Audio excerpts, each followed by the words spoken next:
Assalamualaikum warahmatullahi wabarakatuh.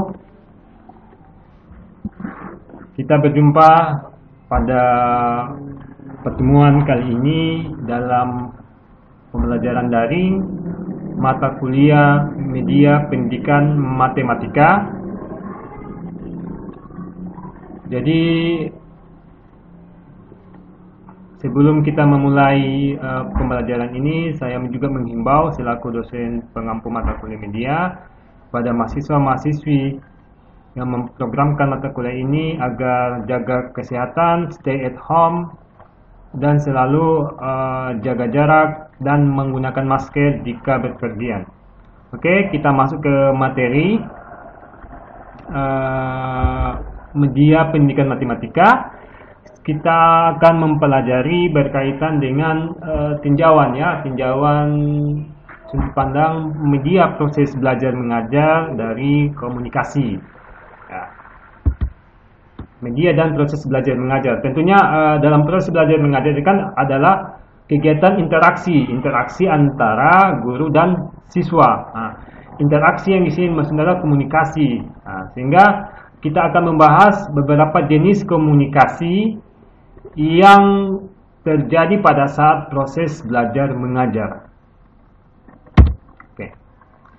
Inilah gambaran berkaitan dengan proses belajar mengajar. Tentunya komunikasi itu kan ada pesan yang diberikan oleh komunikan kepada audiens. Nah, pesan yang disampaikan kepada si pemberi pesan ke penerima pesan itu tergantung dari baik buruknya komunikasi yang terjalin atau interaksi yang terjadi. Sehingga ada beberapa komunikasi yang perlu kita pelajari bersama atau mengingat kembali. Mungkin adik-adik masih sudah pernah membaca ada beberapa tipe komunikasi. Yang pertama adalah komunikasi searah ya. Dalam hal komunikasi yang dimaksud hanya terjadi antara guru ke siswa. Nah, jadi ini tipe komunikasi satu arah. Tentunya informasi materi itu hanya diberikan oleh guru kepada peserta didik. Nah, ini komunikasi yang tentunya si siswa ini pasti bersifat pasif ya. Dia hanya menjadi penerima pesan. Nah, tentunya tidak ada feedback, tidak ada umpan balik yang diberikan yang terjadi pada komunikasi searah ini. Yang kedua, komunikasi dua arah. Nah, komunikasi dua arah ini komunikasi terjadi antara guru dengan siswa atau antara siswa dengan guru. Nah, ini ada interaksi, ada umpan balik. Ketimbang tadi komunikasi searah, dalam komunikasi dua arah ini sudah terjalin namanya interaksi dan ada umpan balik. Nah, tentunya dalam komunikasi dua arah ini siswa itu memberikan respon ya.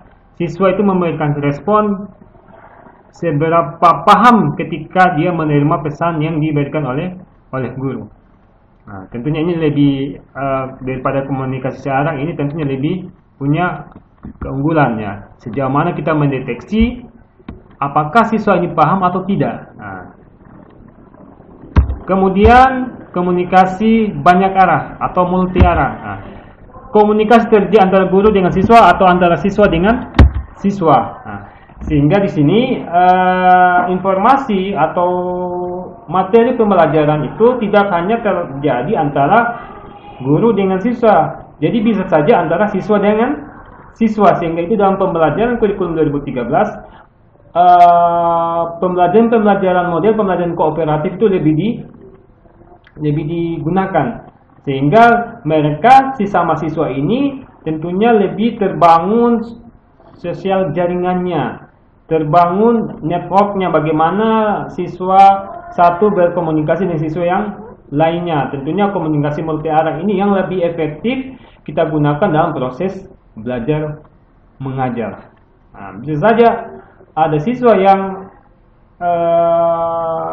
ketika dia bertanya kepada gurunya memberikan umpan balik, terkadang jawabannya guru juga ada yang kurang dipahami oleh peserta didik, dan tidak tutup kemungkinan ada siswa yang sudah memahaminya dan siswa yang paham ini memberikan pemahaman kepada siswa yang belum paham tadi. Nah, jadi fleksibel ketika dalam komunikasi banyak arah ini banyak keuntungannya dan banyak keunggulannya. Nah, tentunya dalam setiap komunikasi itu juga pasti ada gangguan-gangguan ya. Misalnya kita contohkan komunikasi menggunakan handphone, pasti gangguannya apa?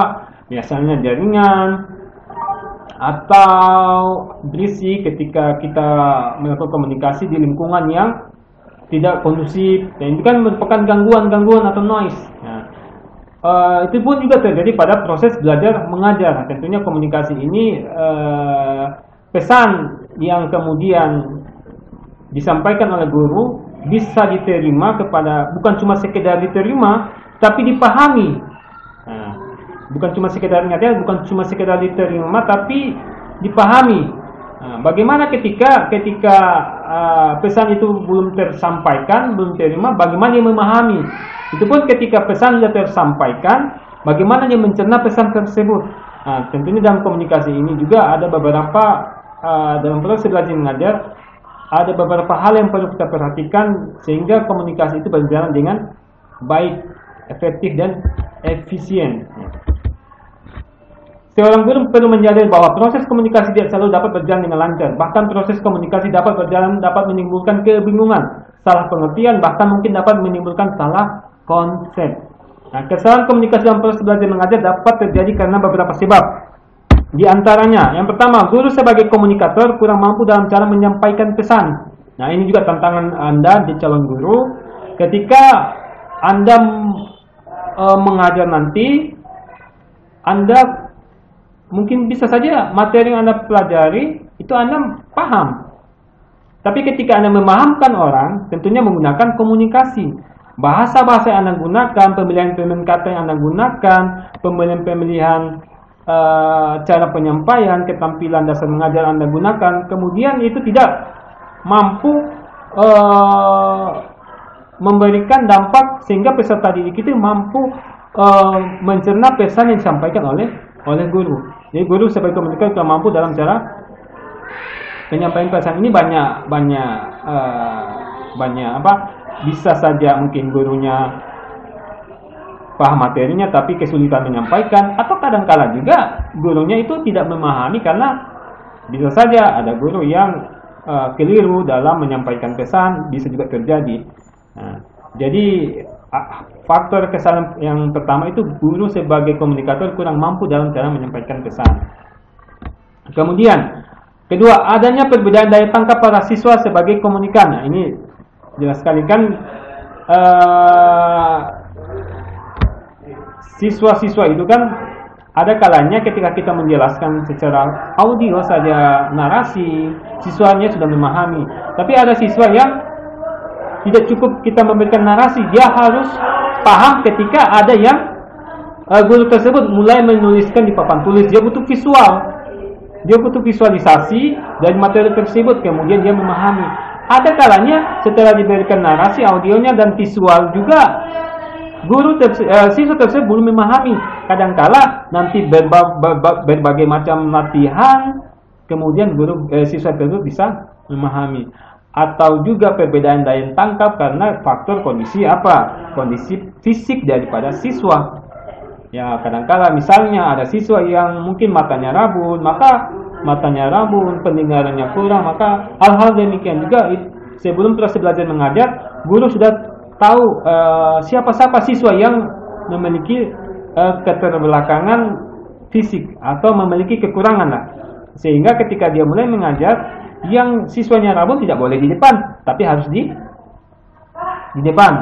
Nah, begitupun juga yang kurang pendengaran. Nah, semakin tahu kita dengan latar belakang peserta didik, semakin bagus kita mengeksekusi langkah-langkah yang kita akan gunakan pada saat menyampaikan materi, sehingga komunikasi itu bisa berjalan dengan baik. Jadi kesalahan yang pertama itu ada perbedaan daya tangkap, tinggal bagaimana guru mengelola hal demikian. Yang kemudian adanya perbedaan ruang dan waktu guru sebagai komunikator dengan para siswa sebagai komunikan. Nah, tentunya kan dalam pembelajaran kan kita dibatasi oleh ruang dan waktu. Tidak mungkin ada kalanya guru tersebut pembelajaran matematika oke lah 1 minggu 4 jam atau 5 jam. Kemudian ada siswa yang mungkin cuma 10 atau dari 30 siswa ya, katakanlah 15 yang memahami, 15 tidak mungkin kita akan 15 ini kita tambah lagi jamnya kita. Nah, tentunya akan menguras waktu, mencuri waktu dari materi-materi yang lainnya. Jadi adanya perbedaan ruang dan waktu guru juga itu juga mempengaruhi. Kadangkala sehingga guru yang aktif itu guru yang kemudian memberikan umpan balik, memberikan sarana bagi siswa yang belum memahaminya, mungkin dia memberikan fasilitas belajar di luar jam pelajaran yang kemudian telah ditentukan oleh sekolah. Nah, jadi itu. Yang kemudian jumlah siswa ya, ini juga. Jumlah siswa sebagai komunikan sangat besar sehingga suka jangkau.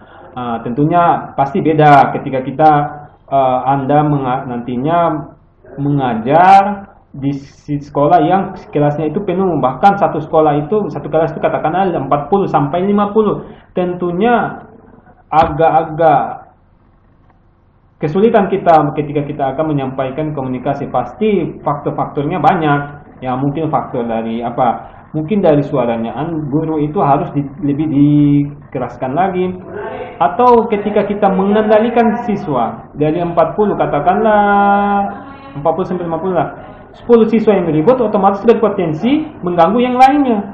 Nah itu sehingga ketika kita nanti mendapatkan jumlah sekolah kelas yang banyak, tentunya Anda harus memiliki tips-tips, tantangan-tantangan yang Anda harus hadapi sehingga pembelajaran itu bisa berjalan dengan baik. Jadi kan idealnya itu kan rombel itu kan 25 sampai 30. 25, 30, 35 lah. Tapi kalau sudah 40 sampai 50 itu sudah tingkat penyampaian komunikasi itu agak-agak susah ya. Tapi itu tergantung oleh guru dan bagaimana mengendalikan kelasnya. Oke. Kemudian tadi kita sudah mengarah kepada komunikasi searah, dua arah, dan multi arah, dan juga gangguan-gangguan yang terjadi pada saat komunikasi dalam proses belajar mengajar yang kemudian harus diperhatikan sifat dari komunikasi, sifat pesannya. Sifat pesan itu otomatis dalam proses belajar mengajar berarti materi. Materi yang kemudian kita akan sampaikan tentunya akan Anda calon guru matematika, maka yang Anda sampaikan adalah materi-materi matematika. Tentunya cara penyampaian pesan matematik dengan yang non matematika atau non eksakta itu kan berbeda. Sehingga Anda pada slide berikutnya kita akan mengingat kembali ya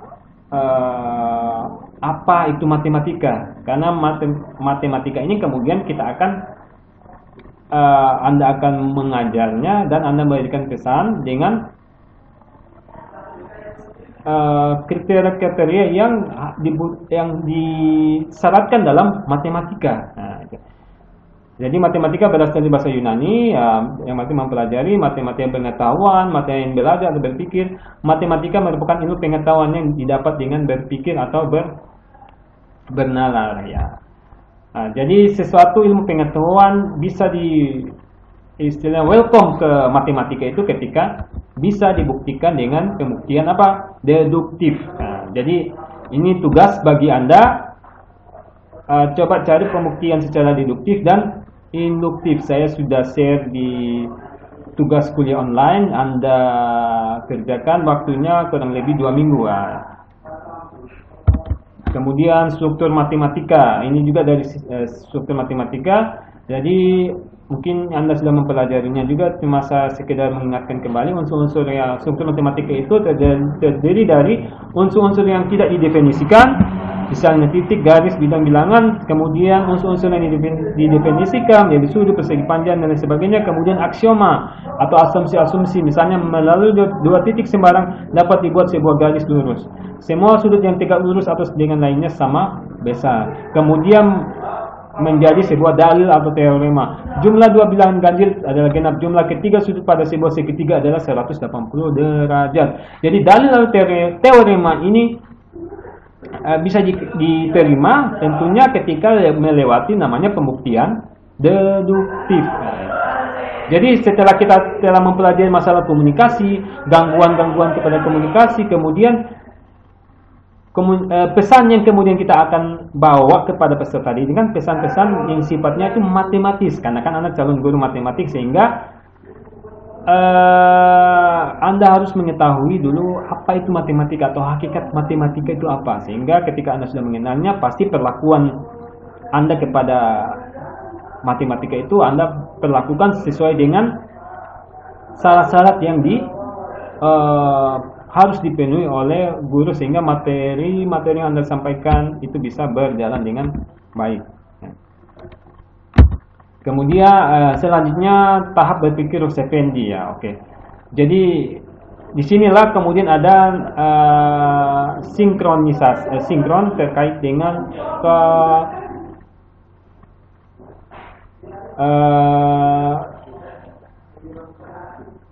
betapa kebutuhan media atau alat peraga itu sangat dibutuhkan. Karena tadi kan matematika itu ya, kalau di definisi lain ada yang katanya simbol-simbol, ada yang intinya sifatnya ya abstrak, karena formula rumus itu kan sifatnya abstrak ya. Angka bilangan itu kan abstrak, angka 1 mana? Nah, kan sifatnya abstrak. Nah, angka 2 itu kan abstrak ya, sifatnya fakta. Tapi sifatnya itu abstrak ketika dikategorikan. Mana angka 1? Ketika kita mengambil sebuah pulpen, maka itu satu pulpen ya, itu kemudian dikonkretkan. Tapi simbol 1 kan abstrak. Nah, itu. Nah, sehingga menurut Effendi itu tahapan-tahapan berpikir itu terbagi menjadi 4. Nah, terbagi menjadi 4. Yang pertama tahap berpikir konkret, kemudian tahap berpikir semi konkret, tahap berpikir semi abstrak, dan tahap berpikir abstrak. Ya, tahap berpikir konkret. Oke, tahap berpikir konkret. Nah, misalnya, untuk anak yang tahap berpikir konkret menjelaskan 3 tambah 2 hendaknya dengan bantuan benda-benda konkret. Nah, berarti memang anak tersebut harus melihat langsung. Misalnya, anak-anak kita bawa belajar di kebun, yang kebetulan di kebun tersebut ada 3 ekor ayam yang sedang mencari makan. Kemudian ada 2 ekor ayam lari menuju kumpulan 3 ekor ayam tadi, sehingga banyaknya ayam yang ada di kebun tersebut ada 5 ekor. Jadi anak-anak menghitung ayam yang ada di kebun. Jadi pada anak-anak yang berpikir tahap berpikir konkret ini, dia harus melihat benda-benda yang konkret atau nyata. Nah, misalnya ada 3 ekor, kemudian ada 2 ekor lagi datang, jadi total keseluruhan jadi 5. Jadi nanti juga kita akan mempelajari beberapa teori, salah satunya pada pertemuan berikutnya itu ada teori Piaget yang kita akan pelajari berkaitan dengan ya tahap-tahap kesiapan anak itu dalam memahami materi ya. Kemudian tahap berpikir semi konkret. Kalau tadi kan dia harus melihat langsung, maka untuk anak yang tahap berpikir semi konkret menjelaskan 3 tambah cukup dengan menggunakan alat peraga atau benda tiruan. Nah, di sini yang saya katakan tadi, pentingnya pesan itu, komunikasi itu disampaikan kepada siswa tentu menggunakan sebuah perantara. Nah, sebuah perantara dalam hal ini ya media atau alat peraga. Misalnya ayahnya cukup digambarkan. Nah, sehingga di sini Anda sudah mulai memahami bahwa pentingnya media dan alat peraga untuk bisa memahamkan konsep itu kepada peserta didik. Nah, kemudian semi abstrak ya. Untuk Anda yang tak berpikir semi abstrak ini menjelaskan 3 tambah cukup menggunakan tabulasi pada papan tulis ya. Tabulasi itu ya seperti yang Anda lihat pada saat penghitungan hasil suara pilkada, pilpres, yang tabulasi angka 1. Ini yang dikatakan dengan tabulasi. Jadi menjelaskan 3 tambah cukup dengan menggunakan tabulasi pada papan tulis. Tabulasi yang pertama garis 3 buah garis ditambah dengan 2 buah garis ya. Jadi jumlahkan menjadi 5. Jadi anak-anak tahap berpikir semi abstrak. Kemudian pada tahap abstrak, untuk anak yang tahap berpikirnya abstrak menjelaskan 3 tambah 2 tidak perlu menggunakan alat peraga. Anak sudah mampu menjumlahkan bahwa 3 tambah 2 sama dengan 5. Jadi puncak dari matematika kan sifatnya abstrak. Ketika anak sudah memahami dalam satu kelas itu, kita sudah identifikasi anak-anak ini sudah berpikirannya itu sebagian besar sudah abstrak, maka kita tidak perlu lagi menggunakan bantuan-bantuan alat peraga atau media. Karena simbol-simbol itu mereka sudah pahami. Komunikasi matematisnya itu sudah, kemampuan komunikasi matematisnya itu sudah dimiliki oleh peserta didik. Tetapi ketika mereka belum, maka kita harus menggunakan bantuan-bantuan sehingga pentingnya media dan alat peraga. Jadi cukup sekian materi pengantar media pendidikan matematika. Saya review kembali bahwa dalam proses belajar mengajar itu kan yang terjadi adalah interaksi komunikasi ya. Jadi komunikasi bisa bermacam, ada komunikasi searah, komunikasi dua arah, dan komunikasi multi arah. Tentunya komunikasi multi arah ini yang kemudian harus kita gunakan sehingga sumber informasi itu terbuka, bukan cuma dari guru, kadang bisa juga dari peserta didik. Dan yang kemudian tentunya dalam komunikasi pasti ada gangguan-gangguan ya. Dalam komunikasi pembelajaran tentunya itu yang pertama tadi, guru kurang mampu memberikan pesannya, atau kadangkala perbedaan daya tangkap siswa dan jumlah keterbatasan ruang dan waktu, tidak mungkin selama-lamanya berhadapan dengan siswa. Kemudian yang keempat tadi adalah jumlah siswa yang banyak dalam satu kelas. Tentunya ini akan mengganggu pembelajaran, sehingga setelah kita memperhatikan kesehatan komunikasi, kemudian komunikasi itu kan pasti punya pesan yang disampaikan. Nah, pesannya kan sifatnya materi. Materi yang kita akan pelajari materi matematika. Tentunya kita harus memahami dulu apa itu matematika dan hakikat matematikanya. Dan struktur matematikanya tadi mulai dari unsur yang tidak terdefinisi sampai menemukan dalil teorema. Dalil teorema itu bisa dibuktikan ketika melalui proses pembuktian secara deduktif dan pembuktian secara deduktif, sehingga tugas yang Anda harus coba cari satu contoh pembuktian secara deduktif dan induktif. Dan yang terakhir, tahapan-tahapan berpikir, mulai dari berpikir konkret sampai berpikir abstrak, yang dimana tahap berpikir semi konkret, semi abstrak itu memerlukan bantuan namanya media dan alat peraga, sehingga komunikasi pesan bisa tersampaikan dengan baik kepada peserta didik. Oke, cukup sekian materi pengantar media pendidikan ini. Sampai jumpa ketemu pada materi berikutnya. Saya akhiri, wabillahi taufiq wal hidayah. Wassalamualaikum warahmatullahi wabarakatuh.